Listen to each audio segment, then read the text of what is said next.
யாடியா T5L மகிழ்ச்சி நிறைந்த நீண்ட பயணத்திற்கு. வணக்கம். காலநேர பிரதான செய்திகளுடன் நான் குணம் துஷ்யந்தன். சர்வதேச நாணய நிதியத்தின் பிரதிநிதிகளுக்கும் மத்திய வங்கி அதிகாரிகளுக்கும் இடையிலான பேச்சுவார்த்தைகள் இன்று ஆரம்பமாகின்றன. சர்வதேச நாணய நிதியத்தின் பிரதிநிதிகளுக்கும் இலங்கை மத்திய வங்கி அதிகாரிகளுக்கும் இடையிலான தீர்க்கமான பேச்சுவார்த்தைகள் இன்று ஆரம்பமாகின்றன. இலங்கைக்கு வழங்கப்பட உள்ள விரிவுபடுத்தப்பட்ட நிதி வசதியின் 6வது தவணை கொடுப்பனவு தொடர்பில் இந்த பேச்சுவார்த்தைகள் முன்னெடுக்கப்பட உள்ளன. இது குறித்து கருத்து வெளியிட்டுள்ள பொருளாதார அபிவிருத்தி பிரதி அமைச்சர் நிசாந்த ஜாவீர, இந்த பேச்சுவார்த்தைகள் இன்றைய தினத்திலிருந்து ஏப்ரல் 9ஆம் தேதி வரை பல்வேறு கட்டங்களாக நடைபெறும் என தெரிவித்தார். சர்வதேச நாணய நிதியத்தினால் இதுவரை 5 தவணை கொடுப்பனவுகள் இலங்கைக்கு விடுவிக்கப்பட உள்ள நிலையில் 6வது தவணையை அனுமதிப்பது குறித்து இதன்போது விரிவாக ஆராயப்பட உள்ளது. குறிப்பாக சர்வதேச நாணய நிதியம் விதித்துள்ள நிபந்தனைகளை நிறைவேற்றுவதில் அரசாங்கம் எடுத்துள்ள நடவடிக்கைகள் மற்றும் நாட்டின் பொருளாதார முன்னேற்றம் குறித்து இதன்போது மீளாய்வு செய்யப்பட உள்ளது. இந்த பேச்சுவார்த்தைகளின் முடிவில் அடுத்த தவணை கடனை விடுவிப்பது தொடர்பான உத்தியோகபூர்வ உடன்பாடுகள் எட்டப்படும் என எதிர்பார்க்கப்படுகின்றது.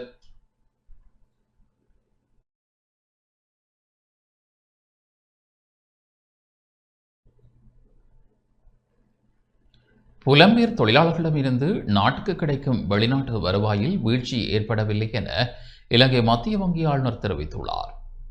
மத்திய கிழக்கு பிராந்தியத்தில் நிலவும் போர் பதற்றங்களுக்கு மத்தியிலும் புலம்பெயர் தொழிலாளர்களிடமிருந்து நாட்டுக்கு கிடைக்கும் வெளிநாட்டு வருவாயில் வீழ்ச்சி ஏற்படவில்லை என இலங்கை மத்திய வங்கி ஆளுநர் கலாநிதி நந்தலால் வீரசிங்க தெரிவித்துள்ளார். கொழும்பில் நடைபெற்ற ஊடகவியலாளர் சந்திப்பின் போது கருத்து வெளியிட்ட அவர், அண்மைக்கால தரவுகளின்படி வெளிநாட்டு வருவாய் வீழ்ச்சியடையவில்லை என்பதுடன் கடந்த சில நாட்களில் சில அதிகரிப்புகள் தென்படுவதாகவும் சுட்டிக்காட்டினார். அத்துடன் போர்ச்சூழல் காரணமாக மத்திய கிழக்கில் இருந்து இலங்கையர்கள் எவரும் நாடு திரும்பியதாக இதுவரை எவ்வித தகவல்களும் கிடைக்கவில்லை என்றும் அவர் குறிப்பிட்டார். எவ்வாறாயினும் மத்திய கிழக்கு நெருக்கடியின் நேரடி தாக்கமாக இலங்கைக்கு வருகை தரும் சுற்றுலா பயணிகளின் எண்ணிக்கையில் சுமார் 17% வீழ்ச்சி ஏற்பட்டுள்ளதை ஆளுநர் உறுதிப்படுத்தியுள்ளார். இதேவேளை மத்திய வங்கியின் நாணய கொள்கை சபையின் அண்மைய தீர்மானத்திற்கு அமைய இலங்கையின் கொள்கை வட்டி வீதத்தை தற்போதைய 7.75%லேயே மாற்றமின்றி பேணுவதற்கு தீர்மானிக்கப்பட்டுள்ளதாகவும் அவர் இதன்போது தெரிவித்தார்.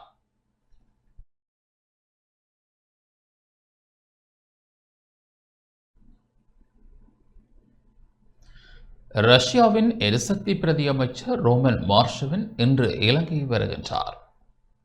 இலங்கையின் எரிசக்தி நெருக்கடிக்கு தீர்வு காண்பது தொடர்பான முக்கிய பேச்சுவார்த்தைகளுக்காக ரஷ்யாவின் எரிசக்தி பிரதி அமைச்சர் ரோமன் மார்ஷவின் இன்று இலங்கை வருகின்றார்.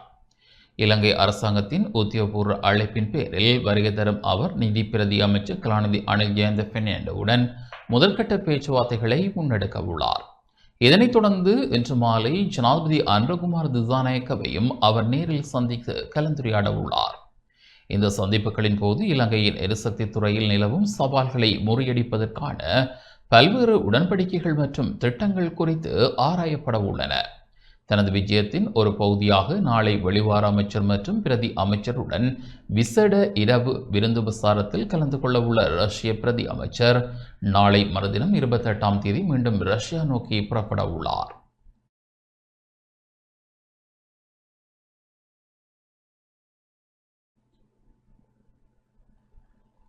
அத்தியாவசிய பொருட்களின் விலைகளை சில மொத்த வியாபாரிகள் தன்னிச்சையாக அதிகரித்துள்ளதாக வர்த்தக வாணிப அமைச்சு சுட்டிக்காட்டியுள்ளது. மத்திய கிழக்கு பிராந்திய மோதல்களை காரணம் காட்டி அத்தியாவசிய பொருட்களின் விலைகளை சில மொத்த வியாபாரிகள் தன்னிச்சையாக அதிகரித்துள்ளதாக வர்த்தக வாணிப மற்றும் உணவு பாதுகாப்பு அமைச்சு சுட்டிக்காட்டியுள்ளது. பண்டிகை காலத்தை முன்னிட்டு அத்தியாவசிய பொருட்களின் விலைகளை அதிகரிக்கப் போவதில்லை என இறக்குமதியாளர்கள் இணக்கம் தெரிவித்துள்ள போதிலும் சில விநியோகஸ்தர்கள் முறையற்ற வகையில் விலைகளை உயர்த்தியுள்ளதாக தெரிய வந்துள்ளது. இதுகுறித்து கருத்து வெளியிட்டுள்ள பிரதி அமைச்சர் RM ஜாவர்தன, போக்குவரத்து செலவுகளை விடவும் மிக அதிகமான லாபத்தை வைத்து பொருட்கள் விற்கப்படுவதாக குறிப்பிட்டுள்ளார். இதனை தடுக்கும் பொருட்டு நுகர்வோர் விவகார அதிகார சபையினூடாக கடந்த 20ஆம் தேதி முதல் நாடு தழுவிய ரீதியில் அவசர சுற்றி வளைப்புகள் ஆரம்பிக்கப்பட்டுள்ளன. விலைகள் 15 முதல் 20% வரை அதிகரிக்கக்கூடும் என எதிர்பார்க்கப்பட்டாலும் அவ்வாறு விலைகள் சடதியாக உயர்ந்தால் கட்டுப்பாட்டு விலையை விதிக்க அரசாங்கம் தயாராக உள்ளது. தற்போது நாட்டில் சுமார் 3 வாரங்களுக்கு தேவையான அத்தியாவசிய பொருட்கள் கையிருப்பில் உள்ளதாகவும் சீனிக்கான தட்டுப்பாடு ஏற்படாது எனவும் அமைச்சு உறுதி அளித்துள்ளது. அத்துடன் உலர்ந்த மீன் உள்ளிட்ட சில பொருட்களுக்கு நிலவும் தட்டுப்பாட்டை நிவர்த்திக்க மாற்று நாடுகளிடம் இருந்து அவற்றை இறக்குமதி செய்ய நடவடிக்கை எடுக்கப்பட்டுள்ளதுடன் சதோச விற்பனை நிலையங்கள் ஊடாக 5000 மெட்ரிக் டன் அரிசியை விநியோகிக்கவும் திட்டமிடப்பட்டுள்ளது.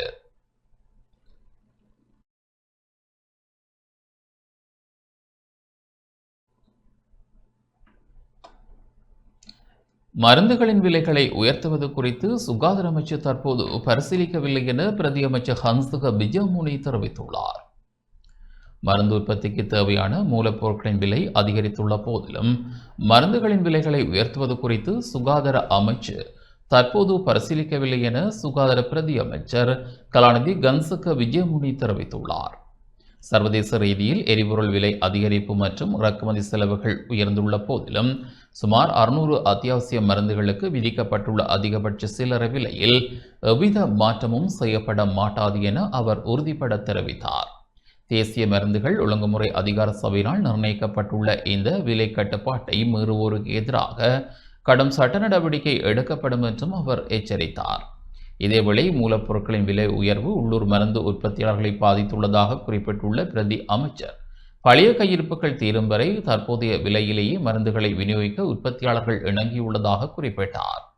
எவ்வாறாயினும் காப்புறுதி, வரி மற்றும் விநியோகச் சங்கிலி செலவுகளை உள்ளடக்கிய விசேட சூத்திரத்தின் அடிப்படையிலேயே மருந்து விலைகள் தீர்மானிக்கப்படுவதால் தன்னிச்சையான விலை அதிகரிப்புகளுக்கு அனுமதியில்லை என அவர் மேலும் தெளிவுபடுத்தியுள்ளார்.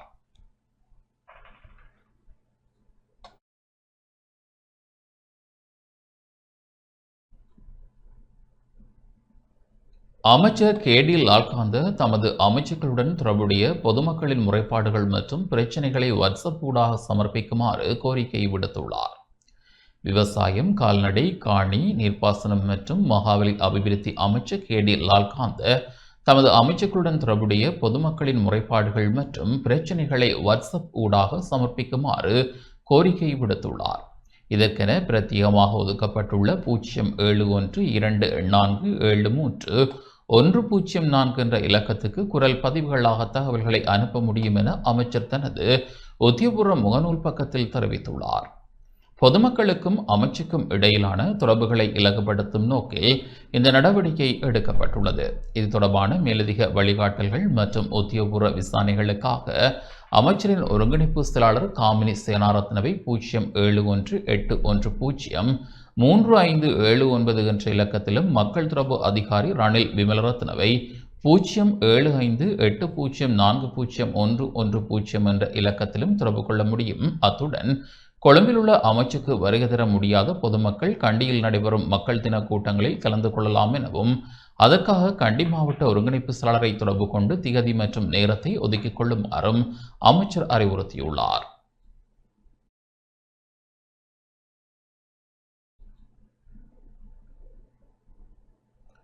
மத்தள சர்வதேச விமான நிலையத்தில் அமெரிக்க போர் விமானங்கள் தரையிறங்க அனுமதி மறுக்கப்பட்டதாக ஜனாதிபதி வெளியிட்ட கருத்துக்கு அமெரிக்க தூதரகம் நேரடி பதிலளிக்க மறுத்துள்ளது.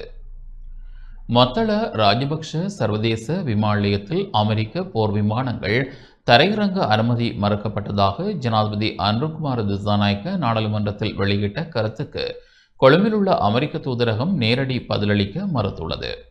அமெரிக்கா மற்றும் இலங்கைக்கிடையே நீண்டகால பாதுகாப்பு ஒத்துழைப்பு நிலவுவதாக தெரிவித்துள்ள தூதரகம் இராணுவ நகர்வுகள் குறித்த மேலதிக விவரங்களுக்கு வாஷிங்டனில் உள்ள பாதுகாப்பு திணைக்களத்தை தொடர்பு கொள்ளுமாறு குறிப்பிட்டுள்ளது.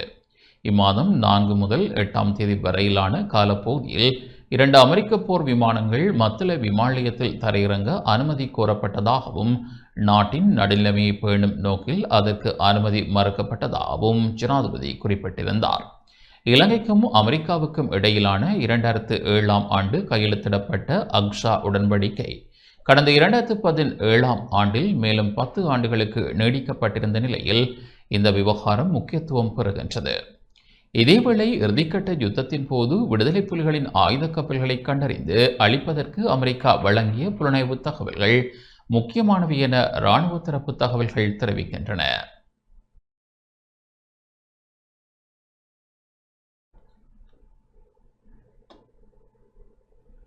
வவுனியாவில் மறைத்து வைக்கப்பட்டிருந்த பெருந்தொகையான எரிபொருட்கள் மீட்கப்பட்டுள்ளன. வவுனியா ஏனையின் வீதியில் தாண்டிக்குளம் பகுதிக்கு அண்மையில் உள்ள வாகன திருத்தகம் ஒன்றில் களஞ்சியப்படுத்தி வைக்கப்பட்டிருந்த ஒரு தொகுதி எரிபொருட்கள் விசேட அதிரடிப்படையினரால் நேற்றிரவு கைப்பற்றப்பட்டன. விசேட அதிரடிப்படையின் புலனாய்வு பிரிவிற்கு கிடைக்கப்பெற்ற ரகசிய தகவலை அடுத்து அந்த பகுதியில் உள்ள பிரபல வாகன திருத்தகம் ஒன்று நேற்றிரவு சோதனைக்கு உட்படுத்தப்பட்டது. இதன்போது அங்கு களஞ்சியப்படுத்தி வைக்கப்பட்டிருந்த 900 litre super diesel, 600 litre diesel, 400 litre petrol என்பன கைப்பற்றப்பட்டன. கைப்பற்றப்பட்ட எரிபொருட்கள் ஏனைய சட்ட நடவடிக்கைகளுக்காக வவுனியா போலீசாரிடம் ஒப்படைக்கப்பட உள்ளது.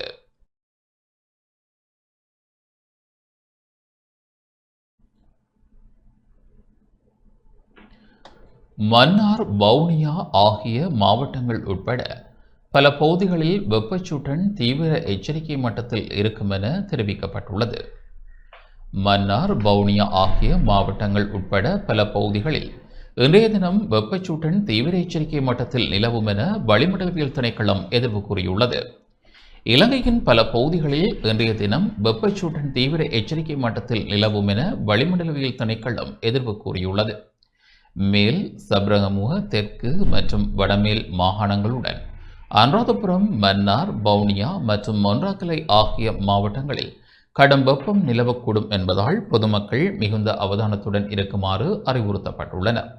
இதேவேளை நாட்டில் நிலவும் இந்த கடும் வெப்பமான காலநிலை காரணமாக பொதுமக்களிடையே மனக்குழப்பம் அல்லது உளவியல் ரீதியான பாதிப்புகள் ஏற்பட வாய்ப்புள்ளதாக காலி கராப்பட்டிய வைத்தியசாலையின் மனநல விசேட வைத்திய நிபுணர் ரூமி ரூபன் எச்சரிக்கை விடுத்துள்ளார். எனவே இந்த பாதிப்புகளிலிருந்து தவிர்த்து கொள்ள தேவையான முன்னெச்சரிக்கை நடவடிக்கைகளை மேற்கொள்ளுமாறு சுகாதாரத்துறையினர் அறிவுறுத்தியுள்ளனர்.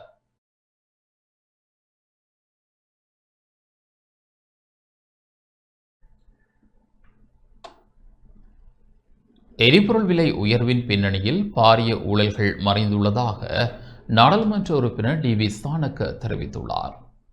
நாட்டில் தற்போது ஏற்பட்டுள்ள மின்சார நெருக்கடி மற்றும் எரிபொருள் விலை உயர்வு ஆகியவற்றின் பின்னணியில் பாரிய ஊழல்கள் மறைந்துள்ளதாகவும் அரசாங்கத்தின் தவறான முகாமைத்துவத்தால் ஏற்பட்டுள்ள நஷ்டத்தை மக்கள் மீது சுமத்த இடமளிக்க முடியாது என ஸ்ரீலங்கா பொதுஜன பெரமுனவின் நாடாளுமன்ற உறுப்பினர் டி.வி. சாணக்க தெரிவித்தார். ஸ்ரீலங்கா பொதுஜன பெரமுனவின் தலைமையகத்தில் நேற்று இடம்பெற்ற ஊடகவியலாளர் சந்திப்பின் போதே ஸ்ரீலங்கா பொதுஜன பெரமுனவின் நாடாளுமன்ற உறுப்பினர் டி.வி. சாணக்க இதனை தெரிவித்தார். තෙල් ලංකාවට එන්න කලින් කොහොමද මිල වැඩි වුණේ කියලා. உலக சந்தையில் மசகு எண்ணெய் விலை குறைவாக இருந்த போதிலும் இலங்கையில் எண்ணெய் வருவதற்கு முன்பே விலை உயர்த்தப்பட்டுள்ளது. போர் சூழலை காரணம் காட்டி 20 நாட்கள் வரை விலை மனு கோரப்படாததால் தனியார் நிறுவனங்களை விட 1 லிட்டர் எரிபொருளுக்கு 80 ரூபாய் மேலதிகமாக செலுத்தி அரசாங்கம் எரிபொருளை வாங்கியுள்ளது. இதன் மூலம் நாட்டு மக்களுக்கு கிடைக்க வேண்டிய லாபம் தட்டி பறிக்கப்பட்டுள்ளது. நிலக்கரி மோசடியில் ஏற்பட்டுள்ள 150 மெகாவாட் மின்சார இழப்பை ஈடுகட்ட வேண்டுமானால் இலங்கையில் உள்ள சுமார் 1.8 கோடி மின் விளக்குகளை ஒரு நாள் முழுவதும் அணைத்து வைக்க வேண்டும். நாட்டில் மின்சாரத்தை பயன்படுத்தும் 60 லட்சம் வீடுகளிலும் தலா 3 விளக்குகளை அணைத்தால் மட்டுமே இந்த ஊழலால் ஏற்பட்ட நஷ்டத்தை ஈடுகட்ட முடியும். மாறாக நிலக்கரி ஊழலில் ஈடுபட்டவர்களிடமிருந்தே அந்த பணத்தை அரசாங்கம் அறவிட வேண்டும். அரசாங்கத்தின் ஊழல் மற்றும் நிர்வாக திறமையின்மைக்காக மின்சார கட்டணத்தை உயர்த்தினால் அதற்கு எதிராக மக்களை திரட்டி போராட தயாராக உள்ளதாக அவர் மேலும் தெரிவித்துள்ளார். කිසිසේත්ම විදුලි බිල වැඩි කරනවට අපි එකඟ වෙන්නෙත් නෑ. ඒ සඳහා අපි ජනතාව විරුද්ධව පෙළගස්සන්න අනිවාර්යෙන් කටයුතු කරනවා. நாட்டின் மின்சார நுகர்வு சடுதியாக அதிகரித்துள்ளது. தற்போது நிலவும் காலநிலை மாற்றங்களால் நாட்டின் மின்சார நுகர்வு சடுதியாக அதிகரித்துள்ளது. நேற்று முன்தினம் பகல் பொழுதில் 2959 மெகாவாட்டாகவும் இரவு நேரத்தில் 3072 மெகாவாட்டாகவும் மின்சார தேவை பதிவாகியுள்ளது. பகல் நேர உற்பத்தியில் சூரிய சக்தி மூலம் 21%, நீர்மின் உற்பத்தி மூலம் 14%, எரிபொருள் மூலம் 26% மின்சாரம் பெற்றுக்கொள்ளப்பட்டது. நுரைச்சோலை லக்விஜ்ய நிலக்கரி மின் உற்பத்தி நிலையம் தற்போது தேசிய மின் கட்டமைப்பிற்கு 670 மெகாவாட் மின்சாரத்தை வழங்கி வருகின்றது. இரவு வேளையில் சூரிய சக்தி மூலம் கிடைக்கும் 1500 மெகாவாட் மின்சாரம் தடைப்படுவதால் அதனை ஈடு செய்வதற்காக நீர்மின் உற்பத்தி 14%இலிருந்து 42.2% அதிகரிக்கப்பட்டுள்ளது. எனினும் மின் உற்பத்திக்காக நீர் அதிகளவில் பயன்படுத்தப்படுவதால் பிரதான நீர்த்தேக்கங்களின் நீர்மட்டம் வேகமாக குறைந்து வருகின்றது. நேற்றைய தரவுகளின்படி காசல்டி நீர்த்தேக்கம் 30%, கொத்மலை 28%, விக்டோரியா நீர்த்தேக்கம் 66%, காணப்படுகின்றன. இந்த சூழலிலும் மின் உற்பத்திக்காக விக்டோரியா நீர்த்தேக்கத்தில் இருந்து நாளொன்றுக்கு 6.5 மில்லியன் கனமீட்டர் நீரையும், ரந்தம்பே நீர்த்தேக்கத்தில் இருந்து 8.5 மில்லியன் கனமீட்டர் நீரையும் வெளியேற்ற நீர் முகாமைத்துவ குழு தீர்மானித்துள்ளது.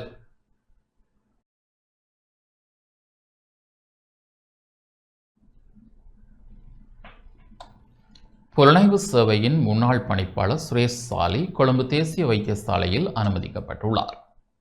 இலங்கை அரச புலனாய்வு சேவையின் முன்னாள் பணிப்பாளரும் ஓய்வு பெற்ற மேஜர் ஜெனரலுமான சுரேஷ் சாலி திடீர் உடல்நலக்குறைவு காரணமாக கொழும்பு தேசிய வைத்தியசாலையில் அனுமதிக்கப்பட்டுள்ளார். 2019ஆம் ஆண்டு இடம்பெற்ற உயிர்த்த ஞாயிறு பயங்கரவாத தாக்குதல்கள் தொடர்பான விசாரணைகளுக்காக குற்றப்புலனாய்வு திணைக்களத்தினால் தடுப்பு காவல் உத்தரவின் கீழ் அவர் விசாரணைக்கு உட்படுத்தப்பட்டிருந்த நிலையிலேயே இவ்வாறு வைத்தியசாலையில் அனுமதிக்கப்பட்டுள்ளார். தற்போது அவர் அங்கு தங்கியிருந்து சிகிச்சை பெற்று வருகின்றார்.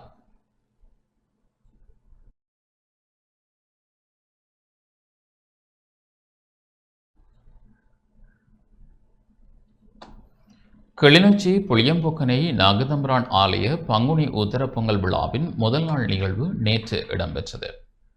வரலாற்று சிறப்புமிக்க கிளிநொச்சி கரச்சி புளியம்பொக்கனை நாகதம்பிரான் ஆலய வருடாந்த பங்குனி உத்தர பொங்கல் விழாவின் முதல் நாள் பிரம்பு வழங்கல் நிகழ்வு நேற்று இடம்பெற்றது.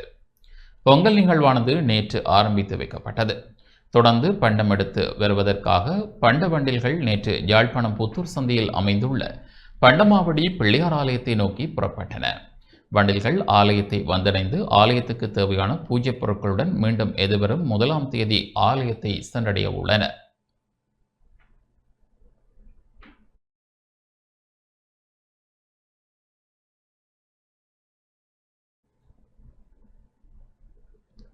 நாடாளுமன்ற உறுப்பினர் ரஜீவன் யாழ்ப்பாணம் பருத்தித்துறை கால்நடை வளர்ப்போர் கூட்டுறவு சங்கத்துக்கு விஜயம் மேற்கொண்டார். யாழ்ப்பாணம் மாவட்ட நாடாளுமன்ற உறுப்பினரும் பிரதேச அபிவிருத்தி குழு தலைவருமான ரஜீவன் யாழ்ப்பாணம் மந்திகையில் உள்ள பருத்தித்துறை கால்நடை வளர்ப்போர் கூட்டுறவு சங்கத்திற்கு விஜயம் மேற்கொண்டார். கால்நடை வளர்ப்போர் கூட்டுறவு சங்கத்தின் குறைபாடுகளை கேட்டறிந்ததுடன் சங்கத்தில் காணப்படும் குறைபாடுகளை தீர்ப்பதற்கு விரைவில் நடவடிக்கை மேற்கொள்ளப்படும் என தெரிவித்தார். இதன்போது தேசிய மக்கள் சக்தியின் வடமராட்சி அமைப்பாளரும் வடமராட்சி தெற்கு மேற்கு பிரதேச சபை உறுப்பினருமான ரூபன் மற்றும் நிதர்சன் ஆகியோர் இணைந்து கொண்டனர்.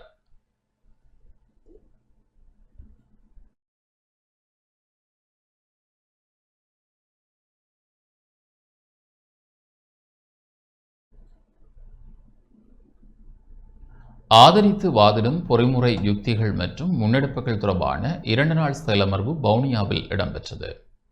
நலிவுற்ற சமூக அபிவிருத்திக்கான தன்னார்வ நிறுவனத்தின் ஏற்பாட்டில் ஆதரித்து வாதிடும் பொறிமுறை யுக்திகள் மற்றும் முன்னெடுப்புகள் தொடர்பான 2 நாள் செயலமர்வு வவுனியாவில் இடம்பெற்றது. இடம்பெற்ற செயலமர்வில் வளவாளராக சட்டத்திரணி முகமது ஆஷாத் பங்கேற்றார்.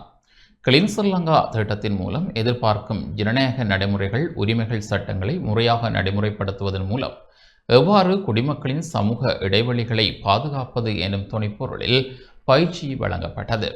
இதில் மாவட்ட அரசு சார்பற்ற நிறுவனங்களின் இணைப்பாளர் சுபாஸ், நலிவுற்ற சமூக அபிவிருத்திக்கான தன்னார்வ நிறுவனத்தின் பணிப்பாளர் தர்மலிங்கம் கணேஷ், ஊடகவியலாளர்கள், சிவில் சமூக அமைப்பினர், பெண் மனித உரிமை செயற்பாட்டாளர்கள் பங்கேற்றனர்.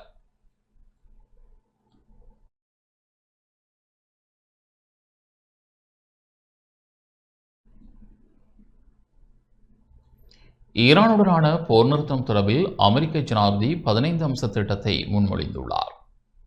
ஈரானுடனான போர் நிறுத்தம் தொடர்பில் 15 அம்ச திட்டத்தை அமெரிக்க ஜனாதிபதி டொனால்ட் ட்ரம்ப் முன்மொழிந்ததாக அமெரிக்க மற்றும் இஸ்ரேல் ஊடகங்கள் செய்தி வெளியிட்டுள்ளன. யுரேனியம் செறிவூட்டலில் ஈரான் ஈடுபடக்கூடாது, கோர்முஸ் நீரினை மீண்டும் திறக்க வேண்டும் என்பன உள்ளிட்டவை அதில் இடம்பெற்றுள்ளன. இந்த நிலையில் போர் நிறுத்தத்தை ஏற்க பதிலுக்கு ஈரான் கடுமையான நிபந்தனைகளை விதித்துள்ளதாக தகவல் வெளியாகியுள்ளது. ஈரான் அமெரிக்கா இடையிலான போர் உடனடியாக நிறுத்தப்பட வேண்டும், எதிர்காலத்தில் ஈரான் மீது எந்த இராணுவ தாக்குதலையும் அமெரிக்கா நடத்தாது என்ற உறுதிமொழி வழங்கப்பட வேண்டும். தற்போதைய தாக்குதல்களால் ஈரானில் ஏற்பட்டுள்ள இழப்புகள் மற்றும் பாதிப்புகளுக்கு அமெரிக்கா நஷ்டஈடு வழங்க வேண்டும். கோர்முஸ் நீரிணையில் ஈரானுக்கு அங்கீகரிக்கப்பட்ட கட்டுப்பாடு வேண்டும். ஈரானின் ஏவுகணை திட்டம் குறித்து அமெரிக்கா எந்த பேச்சுவார்த்தையும் கட்டுப்பாடுகளையும் விதிக்கக்கூடாது. வளைகுடா நாடுகளில் உள்ள அமெரிக்க இராணுவ தளங்கள் மூடப்பட வேண்டும் போன்ற கடுமையான நிபந்தனைகளை விதித்துள்ளதாக அமெரிக்க ஊடகங்களில் செய்திகள் வெளியாகியுள்ளன. எனினும் இது தொடர்பான அதிகாரப்பூர்வ அறிவிப்பு எதுவும் இதுவரை வெளியாகவில்லை.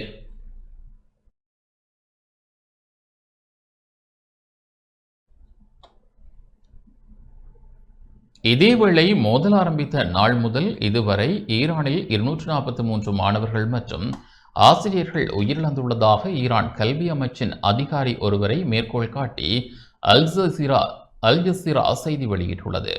இதில் பெரும்பாலானவர்கள் பாடசாலைகள் மற்றும் குடியிருப்பு பகுதிகள் மீது நடாத்தப்பட்ட தாக்குதல்களால் உயிர் இழந்துள்ளனர். ஆயிரக்கணக்கான மாணவர்கள் மற்றும் ஆசிரியர்கள் படுகாயமடைந்த நிலையில் வைத்தியசாலைகளில் அனுமதிக்கப்பட்டுள்ளனர். இந்த நிலையில் ஈரான் அரசாங்கத்தினால் விதிக்கப்பட்டுள்ள இணைய தடை 26 நாட்களாக தொடர்வதுடன் அது 600 மணித்தியாலங்கள் என்ற எல்லையை தாண்டியுள்ளதாக நெட்ஃபிளிக்ஸ் நிறுவனம் தெரிவித்துள்ளது. இதன் மூலம் போர் காலத்தின் தகவல்களை அறிந்து கொள்ளும் உரிமை மீறப்படுவதாக சுட்டிக்காட்டப்பட்டுள்ளது.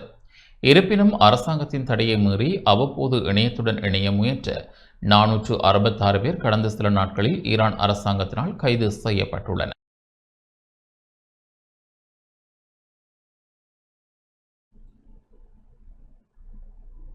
இத்துடன் இந்த செய்திகள் நிறைவு பெறுகின்றன. தொடர்ந்தும் எமது நிகழ்ச்சிகளுடன் இணைந்திருங்கள். வணக்கம்.